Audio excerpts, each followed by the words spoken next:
ଆମେ ଗୋଟେ ଖବର ପାଇଲୁ ଯେମିତି ଜବ୍ ଫ୍ରଡ୍ ଯୋଉଟା କି ମାଲକାନଗିରିକୁ ଇନଭଲ୍ଭ କରୁଛି ବୋଲି।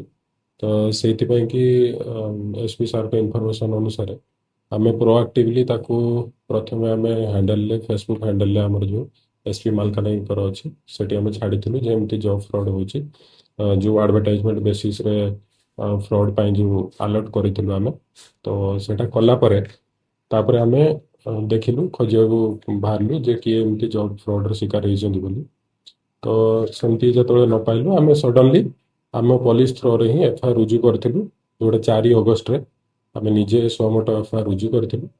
ଏବଂ କଲା ପରେ ଇମିଡ଼ିଏଟଲି ଟିମ୍ ମୁଭ୍ କରିଥିଲୁ, ତ ଯେଉଁ ନମ୍ବରରେ ସେମାନେ ଦେଇଥିଲେ ବା କଣ୍ଟାକ୍ଟ କରିଥିଲେ, ତ ସେଇ ବେସିସ୍ରେ ଆମେ ଭୁବନେଶ୍ୱରରୁ ଜଣକୁ ଆମେ ଆରେଷ୍ଟ କରିଛୁ। ତାଙ୍କ ନାଁ ହେଉଛି ବିଶ୍ୱଜିତ ଜେନା।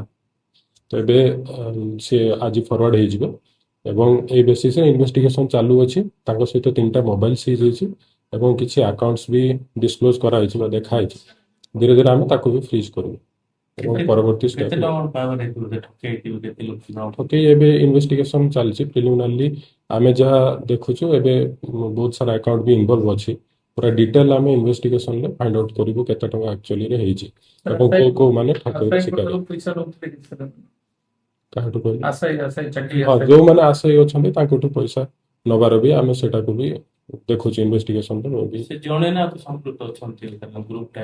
ଏବେ ଏବେ ପର୍ଯ୍ୟନ୍ତ ବି ତାଙ୍କ ସହିତ ଆଉ କିଛି ବି ଇନଭଲଭମେଣ୍ଟ ଅଛନ୍ତି, ଯୋଉଟାରେ ଫାଷ୍ଟ ଆମେ ତାଙ୍କୁ ହିଁ ପାଇଲୁ।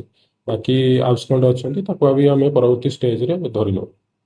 ସେ ଯୋଉ ଜାଣିଥିବେ ସ୍ୱାସ୍ଥ୍ୟ ବିଭାଗ ମେଡିକାଲରେ ମଧ୍ୟ ନିଯୁକ୍ତି ପ୍ରକ୍ରିୟା ଜାରି ରହିଛି ଆଉଟସୋର୍ସିଂ ମାଧ୍ୟମରେ, ତା ସହିତ କିଛି ଆମର ଲିଙ୍କେଜ ଥିବ କିଛି ଜଣାପଡୁଛି? ସେଇଟା ବେସିସ୍ରେ ଆମେ ବି ପ୍ରିଲିମିନାରଲି ଭେରିଫାଇ କରିଦେଇଛୁ ଅଲରେଡି। ତ ତାଙ୍କର ନିଯୁକ୍ତି ପ୍ରକ୍ରିୟା ଅନୁସାରେ ସେମାନେ ଅଥରାଇଜଡ ଯେଉଁ ପ୍ରୋସିଜିଓର ଅଛି ବାଇ ପ୍ରୋସିଜିଓର ଯାଉଛନ୍ତି, କିନ୍ତୁ ଆଙ୍କର ତାଙ୍କ ସହିତ ଏମିତି କିଛି ଲିଙ୍କ ଏବେ ପର୍ଯ୍ୟନ୍ତ କିଛି ଆମେ ଜାଣିନାହୁଁ, କିନ୍ତୁ କିଛି ସେମିତି ଫାଇଣ୍ଡ ଆଉଟ୍ ହେଇନାହିଁ ବାଇ ଦ ପ୍ରପର ଇନଭେଷ୍ଟିଗେସନ ପ୍ରୋସେସ୍।